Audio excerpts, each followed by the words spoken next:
समस्या है तो समस्या का समाधान भी है। न सामने से तो साइड से भी समस्या का समाधान हो सकता है, केवल करने वाला चाहिए।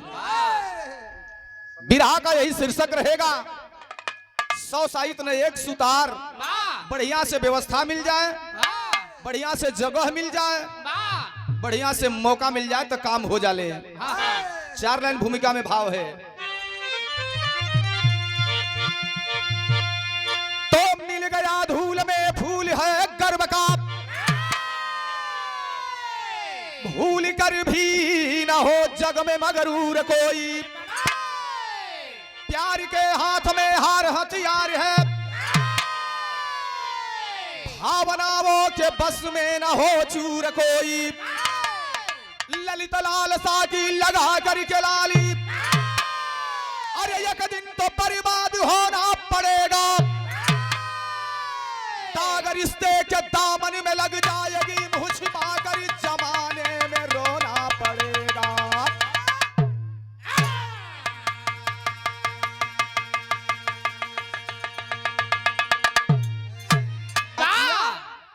दिल दिल से कह रहा है, आमने सामने हो करके क्या कहे? अरे अगर दिल, हाँ अगर दिल, अरे अगर दिल दिल से टकराता रहेगा, अगर दिल दिल से टकराता रहेगा,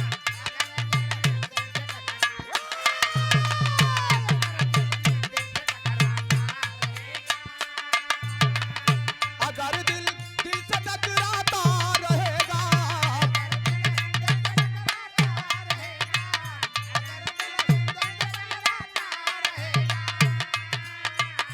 अगर दिल दिल से टकराता रहेगा, मजा ले मजा ले मजा लेना मजा आता रहेगा, मजा ले।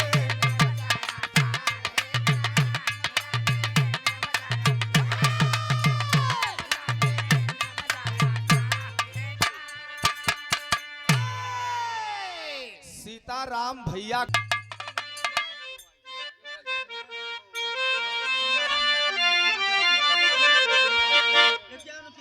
समरी में, अरे समरी में खूनों की धारा बहेगी,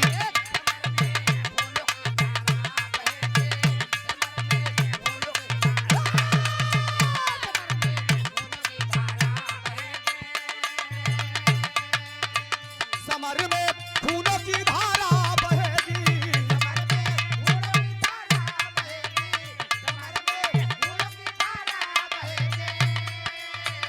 समर में खूनों की धारा बहेगी। खचाखची खचाखची खचाखची वीरों की गर्दन कटेगी, खचाखची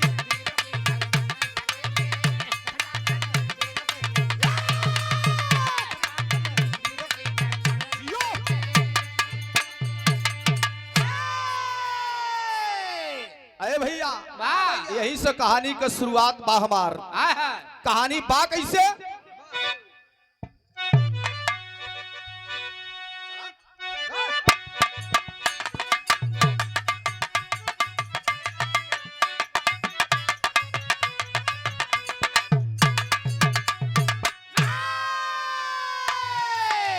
शुरुआत कहानी की है, एक एक लाइन गौर करेंगे बाबू।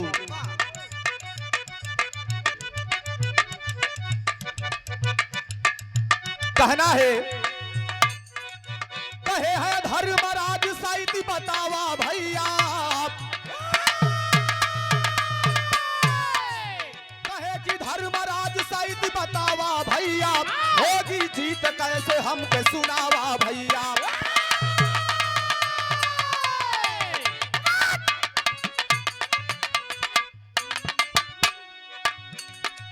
शुभ जो साहित्य है मैं कुरुपति को बताया हूँ, शुभ जो साहित्य है मैं कुरुपति को बताया हूँ, सुन के पारत बाबू माथा तब चकराया है।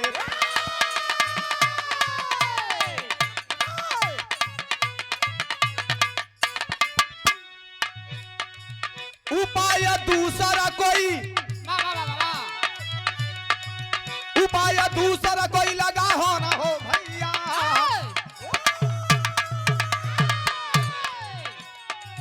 उपाय दूसरा कोई लगाना होगा भैया, एक में हर बसुआ तो सब में।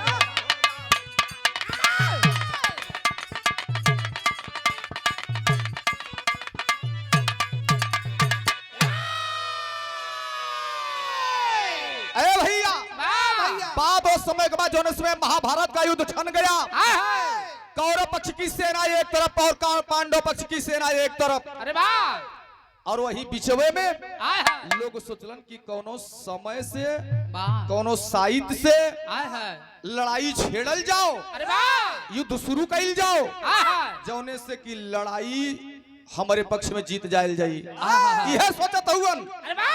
लेकिन भैया हो वही विषय में धर्मराज का विरोधी दुर्योधन बहुत ही ज्ञानी और समझदार व्यक्ति तो नहीं था, लेकिन ओकरे पार्टी में रहला लोग राय एक देलन की जा पांचों पांडवन के बीच में एक भाई बहन सहदेव वो कुछ समय की बात को जान सकते हैं, वो नहीं से पूछ ले बा कब लड़ाई शुरू करे के बा और कब लड़ाई बंद करे के बा।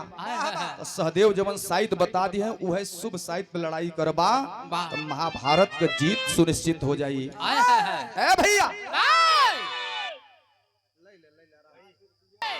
वही समय सहदेव 4 बजे स्नान किए और पूजा पर बैठे, दुर्योधन सामने आ गया, हाथ जोड़ करके निवेदन किए कि ये सहदेव पंडित ये बताइए महाभारत छिड़ चुका है, परसों महाभारत का युद्ध शुरू होगा, आप ये बताइए कि महाभारत जीतेगा कौन। अरे वाह! सहदेव मेन टाइम शुभ समय दुर्योधन को बता दिए, दुर्योधन लेकर के चल दिया साइड, और 6 बजे सवेरे चारों भाई पहुंचलन के पांडव पक्ष के लोग। जब वो लोग गए तो सहदेव बोले कि भैया मैं तो पूजा पर बैठा था, शुभ साइड बता चुका हूँ, अब हमारे पास कोई साइड नहीं है, अब हो न हो अब ईश्वर के हाथ में है। इतना बात सोच करके मुरली वाले कन्हैया गइलन कि सहदेव अपने भाई के साथे घात, अपने भाई के साथे धोखा, ये तो बड़ा अन्याय हो जाई, कोनो रास्ता कोनो उपाय हो तो बतावा। तब सहदेव अपने भैयन बदे एक रास्ता बतावत हुन, बिरहा में तर्ज लगल भैया का।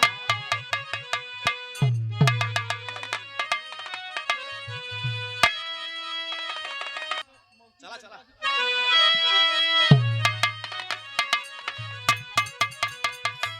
यह तर्ज बाकी, अरे तारे नारिया रवा के बागी, अरे तारे नारिया रवा के बागी, अरे ऊपर श्याम गेना लगाई राम।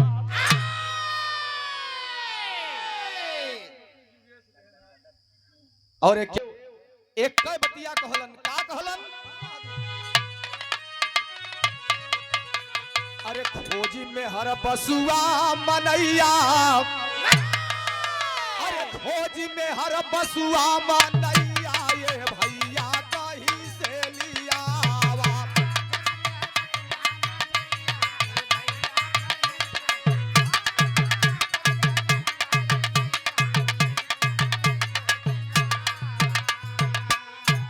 अरे वो है गड़ाई कुरुक्षेत्र निसारतिया,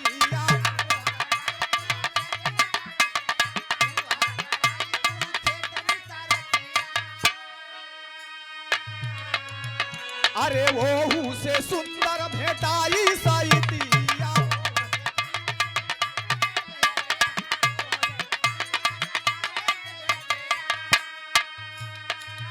अरे चली भैले भीम बाला दैया, अरे चली भैले भीम बाला दैया, ये भैया कहीं से लिया।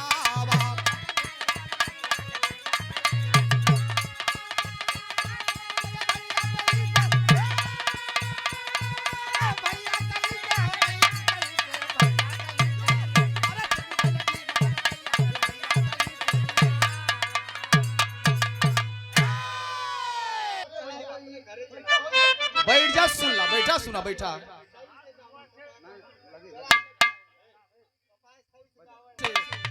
51 रुपए का सम्मान भैया के प्रणाम। भैया की ओर से एक इशारा बा, एक लाइन देश के यशस्वी के लिए, भावी मुख्यमंत्री जी के लिए समाजवादी गीत होनी चाहिए। तो कहना है क्या,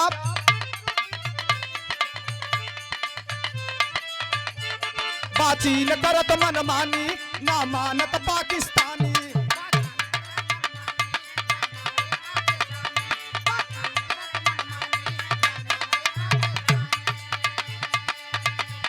परिवर्तन अब करना है, परिवर्तन अब करना है, सोचत बा हिंदुस्तानी। परिवर्तन अब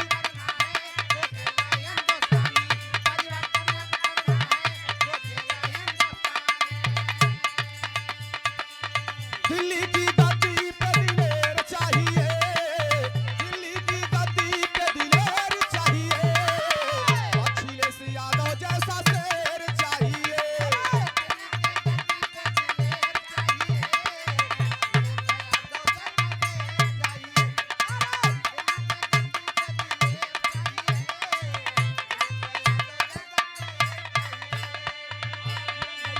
जिन्होंने क्या नहीं किया वा, चलत बात बस नहीं चलत रही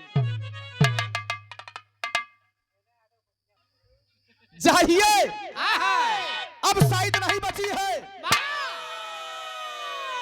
मैं नहीं बता सकता। अगर हस्तिनापुर की नगरी में अगर कोनो मेहर बसुआ आदमी हो जो एक नंबर हो, वही आएगा तो उसी से मैं कोई रास्ता निकलवा दूंगा। आदेश भयल मुरली वाले कन्हैया कहलन, अब का हो, कहें कि तब खोज के लिए आवा, कहें के जाई, कहीं भीम के भेज दा, इनके 1000-10,000 हाथियन के बल बा, ए जे यहाँ खोज के लेके चलिए। भीम कहलन कि जितना हिजड़ा गंवार हुवन, मौगा मर्द हुवन, सबके लिए आवे बदे हम ही हई ए भैया। लेकिन भाई का आदेश पा करके भीमसेन चल दिए, बिरहा में तर जल गए। कैसे,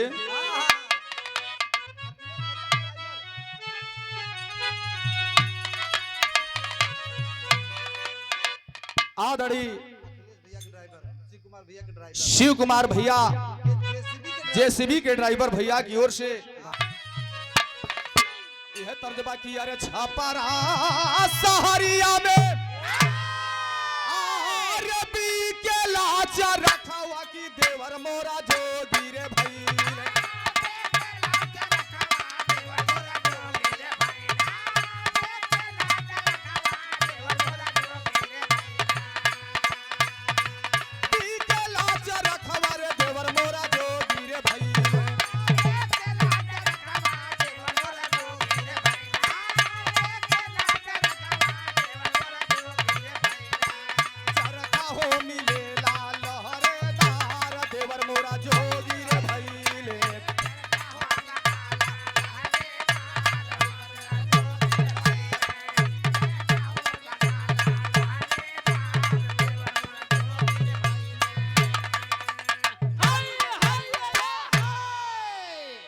पुरनकी सब गीत कहाँ गवात बा, अब तो ले झुलनिया, ले कजरवा, ले टिकुलिया,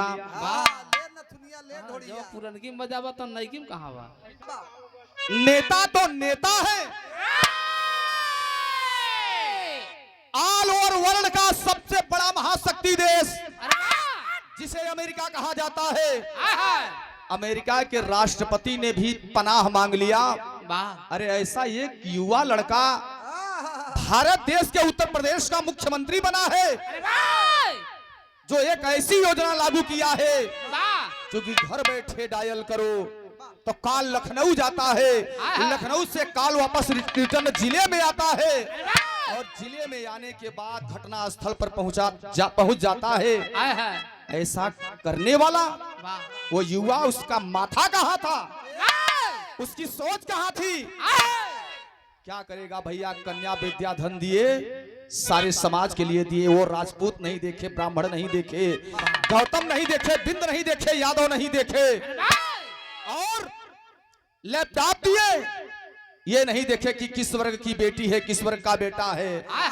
उन्होंने सर्व समाज के लिए सोचा और सर्व समाज के लिए किया। वाह ऐसे यशस्वी पूर्व मुख्यमंत्री के लिए आप लोग अगर तनिक से भी कुछ हो तो जरूर आशीर्वाद दीजिएगा।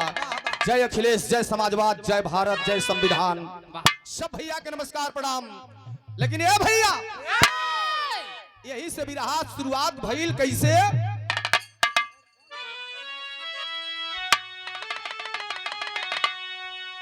और मौगा आदमी के अरे वाह कैसे?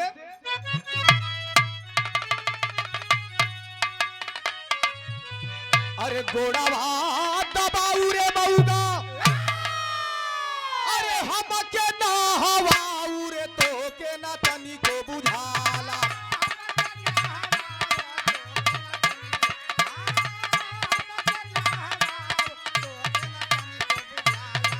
खटिया ऊपर ले आऊ जेवनार तो के ना तनी को बुझाला।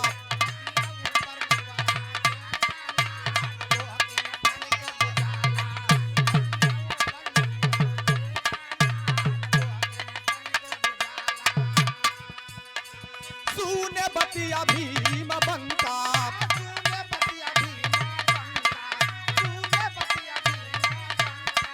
घाटी मऊगा ना बासंका।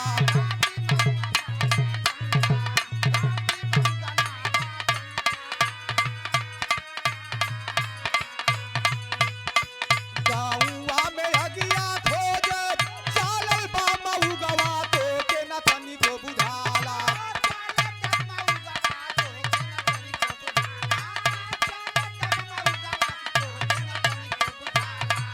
आधे ऊपर हो गई ले सवार तो के न तनी को बुझाला।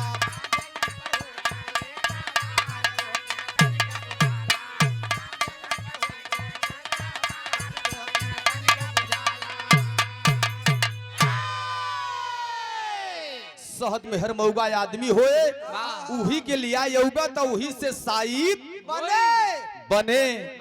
भीम चल गए खोजत खोजत खोजत गांव गली टोला मोहल्ला थक गए भैया हो। 3-4 दिना के बाद एक दिना दोपहरिया का बेला रहा।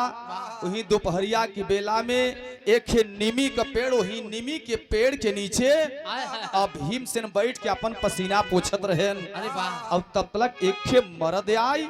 अब मेहरारू वही दुआरा पर चारपाई दसाई के बैठी रही, सोई रही। आ तब तक भैया हो मर्दा के देखते डांट के कहलस कि हरे मऊगवा अब ही किया है दोपहरिया हो गयो, अब खाना नहीं खाए है नहाए नहीं है। जल्दी से जाए के पानी काढ़ू और ले आए के कुआं पर हमें नहवाऊ और नहवाए के ले आए के भोजन बनाओ, भोजन बनाए के थरिया में ले आए के खटिया पर दई के अपने हाथे से हमके खियाओ खियाओ।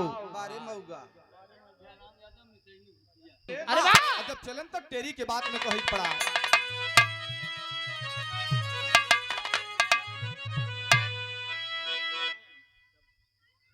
भीमसेन लई के चल देहन वाह और लई के चलन तो पहुंचेन कहा अपने हस्तिनापुर राज दरबार में। हर चारों भैया के साथ मुरली वाले कन्हैया और हर भीमसेन में हर मौगवा के लई के आए गए हस्तिनापुर दरबार में। अरे वाह तब कहल गेल का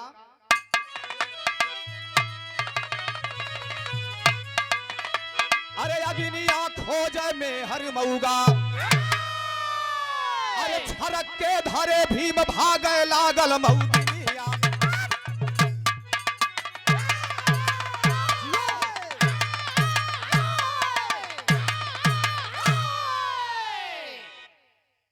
अग्निया खोजे में हर मऊगा लेके पहुंचलन। दरबार सज गया, सहदेव को बुलाया गया। सहदेव पंडित आपके कहने के उपरांत आ गया है मेहर मऊगा, अब क्या होगा? सहदेव पंडित जाकर के मेहर मऊगा आदमी को देखते हैं और देखने के बाद मुस्कुरा दिए। मुरली वाले कन्हैया बोले सहदेव क्या रास्ता है, कौन सी साइड निकलेगी? आपने शुभ साइड दुर्योधन को दे दिए हो, अब क्या होगा? सहदेव कलन की बस इनके नहवाएला धुलाएला और लेके इनके हमरे संगे चलो बिरहा में तर्ज लगल मिर्जापुरी का।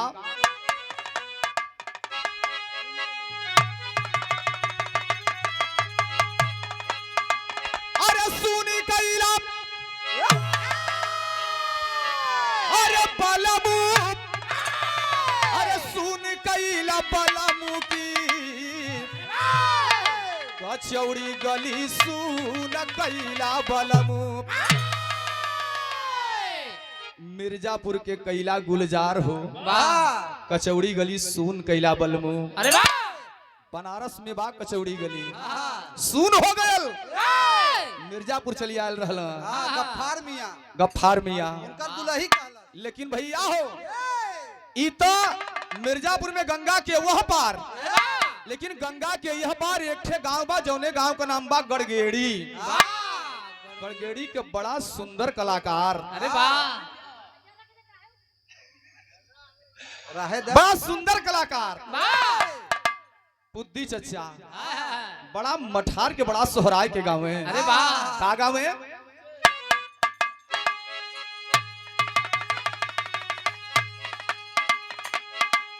अरे छुआया जाई राजाऊ, अरे छुआया जाई राजाऊ की, अरे गगरी छुआई जाई राजाऊ, अकुलिया धरा मावा नासाई जाई, गगरी छुआई जाई राजाऊ।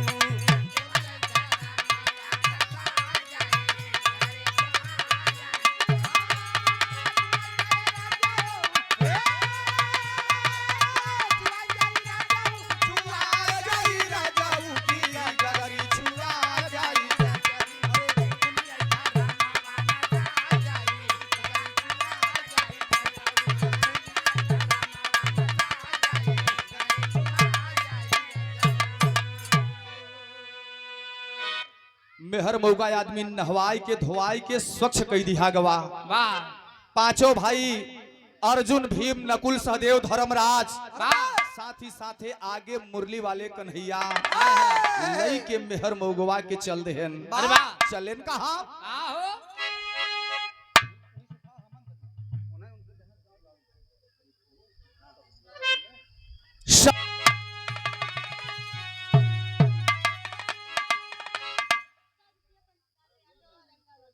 पंचलाल यादव।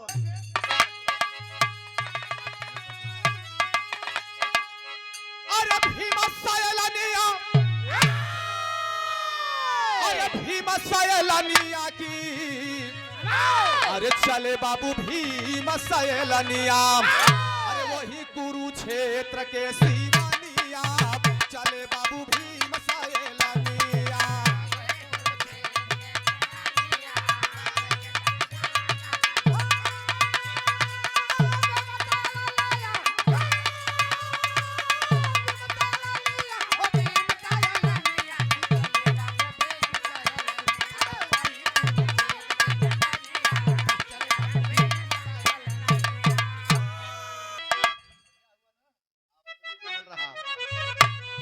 लेके चलन भइल का कड़ल है जमीनिया में, वाह अरे सगरो बदनिया, अरे ऊपर खाली लऊ के बाबू ओकर गरदनिया की, चले बाबू भीम सयलनिया। ले जाए के सहदेव कहन कि मेहर मौगवा के जहां दोनों पक्ष का लड़ाई हुए, कौरव पक्ष और पांडव पक्ष की, वाह वही कुरुक्षेत्र के मध्य में मेहर मौगा आदमी के खन के गाड़ दो, और गाड़े तो कहां तक? खाली गर्दन के नीचे तक। अरे वाह गर्दन के ऊपर का मुड़ी जमीन पर से दिखात रही। गड्ढा खुदायल, अब खुदौला के बाद भैया उ मेहर मौगा आदमी के वही गड्ढा में खड़े गड़ाई गयल, केवल गर्दन दिखात बा, माटी से तोप देहलन। आ तोपला के बाद बाबू मुरली वाले कन्हैया से सहदेव कहन कि एकर सुरक्षा के जिम्मेदारी कोनो वीर पुरुष के मिले के चाहिए, कि यही बची हुई गर्दन महाभारत कौन जीतेगा यही बताएगा। ये शायद बता भैया अब रखवारी का जिम्मेदार आ गयल, जिम्मेदारी भीम के पास। अरे वाह भीमसेन जाकर के 500 मीटर झाड़ी की ओट में छिप करके उसकी रखवाली कर रहे हैं। और जब भैया 10 बजा, 11 बजा, 12 बजा, 2 बजे रात्रि की बेला में एक ठे सियार या उस सियारिन घूमत घूमत जात रहे। अरे वाह। और सियरनिया पेट से थी। अपने सियर आदमिया से कहे कि ए सियार राजा, बहुत दिना होई गा, इतना दिन से कुकुरे का मांस, बिलारी का मांस, छोट छोट जानवरन का मांस हम खावा, आज हमें मनई का मांस खाए के मन करता। कहूं से व्यवस्था करके मनई का मांस खिलाई देते। अब जवन गड़ा रहा मेहर मऊगवा सोचे लगा, अरे बाप रे बाप, देख ही न पावे, अगर देख ले गर्दनवई भर बची बा, इस सियरा और सियनिया कुल नोच नोच हमके खाई नहीं। अब भैया हो चुपचाप सन्न मार के गड़ा बा बेचारा। वही बीच में तब तक सियरनिया का नजरिया वो मर्दवा पर पड़ी तक ए सियार राजा, हे देखा एक ठे मनई गड़ा बा। सियरा कहे कहाँ देखत हूँ, कहे हो हरिया देख। अब सियनिया लई के सियरा के चल देश भैया देखत का बा। अब छटपटाई कैसे, सारी शरीर जमीन के अंदर गड़ी है, गर्दन भर बचा हुआ है। अब सियरा परेशान जाय के ऊपर अगले बगले सुंघेस, और सुंघेस और जैदाई सुंघे तैदाई, फिर जैदाई सुंघे तैदाई मुड़ी घुमावे। अब मुड़ी घुमाए के बाद सियनिया से कहेस कि ए महारानी, ए महारानी, चला चला यहाँ से, एकर मांस खाई के नहीं बा। सियनिया कहेस काहे के, कहे कि अरे बताओ एकर मांस खाबू, तोहरे पेट में हमरे अंश का 3 महीना का बच्चा पलत बा, अरे कोनो पीरत का मांस खाई हम, ई मेहरा बउगा मनई का मांस खाई के हमार लड़का सब खोरहा बोरहा हो जाइहन, एकर मांस खाई के नहीं बा। चलो बिरहा में आल्हा के बाद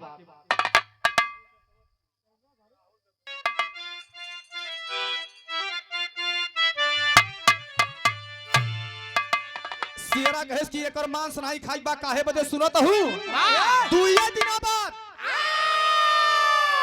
एक ही खानदान में 2 ठे भाई लड़ही, और दोनों भाईन के बीच में बड़ा बड़ा पीर मारा जाई है। तो पीरवन का मांस खाऊ, हिजड़वन का मांस जिन खाऊ। सियरा कहेस का कहेस, अरे बोला है सियार तब, भैया बोला है सियार तब, अरे सियारिन से बचनिया भैया,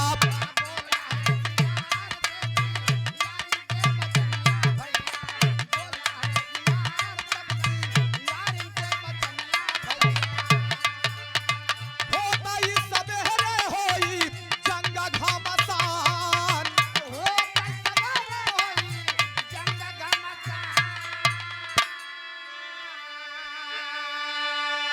कहे तो हम कैसे फरियाऊ कि ई पीर का मांस हो, अब ई हिजड़ा का मांस हो। कहे सुना, एक तरफ कौरव पक्ष रहे, एक तरफ पांडव पक्ष। तब लड़ैया में होए का, अरे खूनावा के नदी बही, अरे खूनावा के नदी बही, कुरुक्षेत्रवा में रनिया,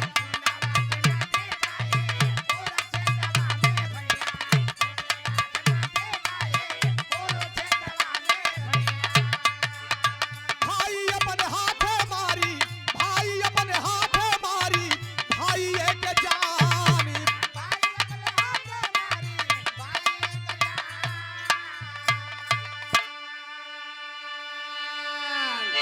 एक कई परिवार का 2 ठे भाई, एक भाई अपने भाई के रण क्षेत्र में मारी। कहीं प्रभु ऐसन कौन स्थिति आई गो, कहीं कि हाँ स्थिति आई गो बाबा कि सुई की नोक के बराबर भी भूमि नहीं दूंगा।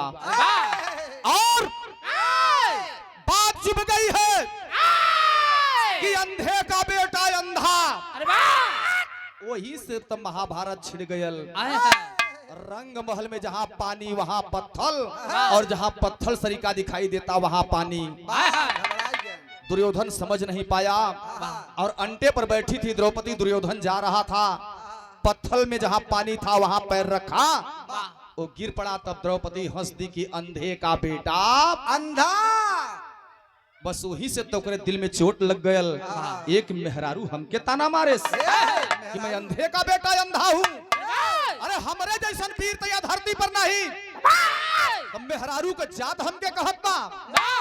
वही से तब महाभारत छिड़ल त ए सियार राजा अब ऐसने करब तो चिन्हब कैसे? कहे कि जवन पांडव पक्ष की ओर लोग मारल जई हैं वो वीर लोग रही हन, और जवन कौरव पक्ष का लोग मरई हन ऊ कायर लोग रही हन। तो उनकर मांस तो ही नहीं खाई बात, तो पांडव पक्ष के ओरी का मांस खाए के बा। कहे कि अच्छा ए भैया, इतना कह के सियार अपने सियारिन मेहरारू के लिए आए के चला गए अपने खोहा में। और यहर भीमसेन दौड़ के आए, जो गड़ा रहा मेहर मऊआ उसे पूछे ए मेहर मऊगे आदमी उस सियरा सियनिया का बतियाए न?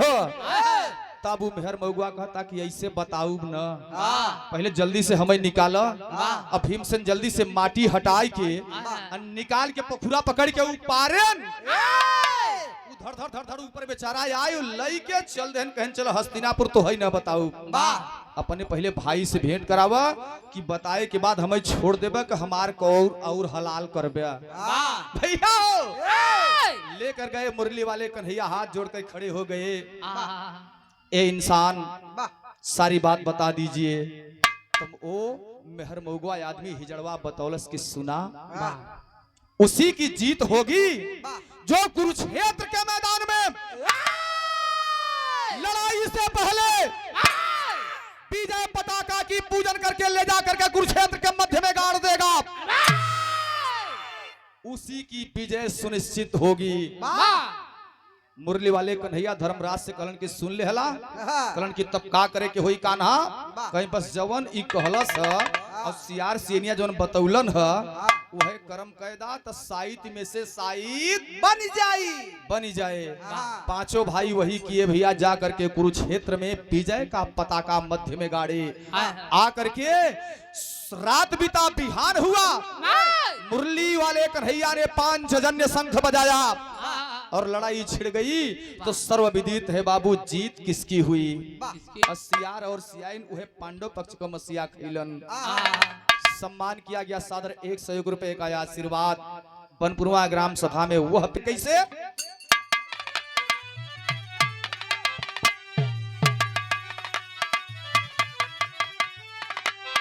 कि अरे या बना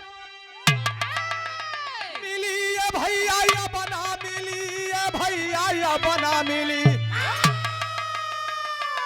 और नेनुआ के तारा अब ना मिली। चचा हो भैया आजकल सवाल कही देते हैं, कहतन कि कितना चाहे 2 कुंटल 4 कुंटल 6 कुंटल 10 कुंटल। अब प्रियंका चली आवा, अब वही कछुआ में हम लदाई दे। लेकिन बात वहां का नहीं रहा।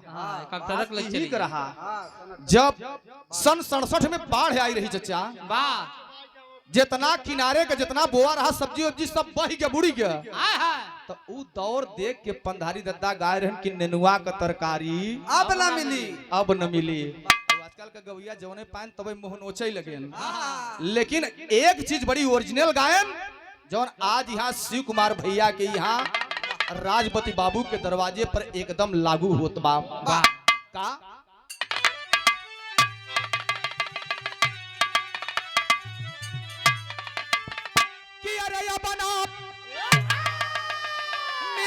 भैया, या बना मिली ये भैया कबहू ना मिली। अमूल बाप महतारी कबहू ना मिली।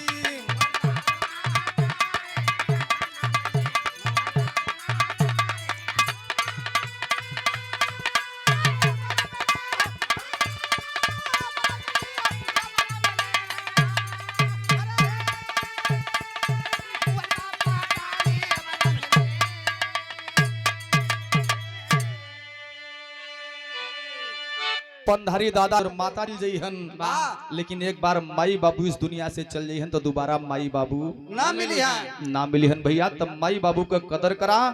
माई बाबू से बढ़ के धरती पर कोनो तीर्थ धाम नहीं बा। का कर्जा के उतारी 32 कर्जा माई के भाई, एक ठे नहीं दू ठे नहीं कि पिंडा पार देवे कर्जा उतरी गया, कदापि नहीं। 32 कर्जा माई का, 32 कर्जा बाबू के, 32 कर्जा गुरु के। 96 कर्जा इंसान अपने कंधे पर लेकर के ढोता है। और ये मत सोचो, कर्म करो, सत्कर्म करो, गुरु का आदर करो, माता पिता की सेवा करो, इससे बढ़कर बढ़कर के कोई धराधाम पर कोई न केदारनाथ है, न रामेश्वर है, न काशी है, न काबा है। सब भैया के प्रणाम करता हूँ। आखिरी लाइन में कहना है क्या, अरे कुंती के लालना हो या कुंती के लालना, हो या कुंती के लालना, अरे पवल सुंदर सुबह साई दिया कुंती के लालना।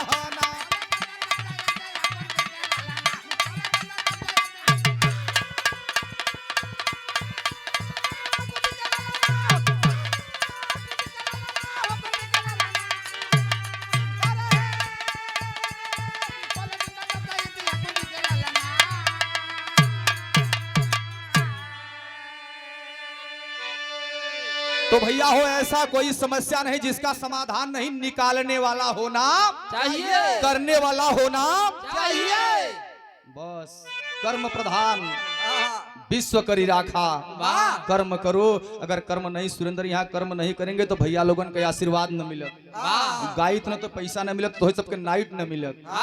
ये हम अपन कर्म करते तो सब अपन कर्म करत हई। प्रियंका तो हो ना दो तो के मिलत न। ये ध्यान रखिए सब भैया के प्रणाम। आखिरी लाइन में कहना है, स्वर्ग गए गुरु राम मूर्ति जी लगा गए फुलवारी,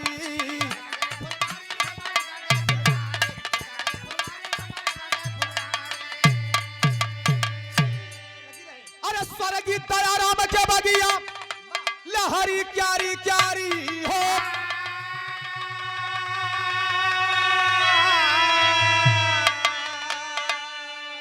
अरे यगिनिया खोज में हर मऊगा, सुरेंद्र यादव पूजा सब ही कह चार।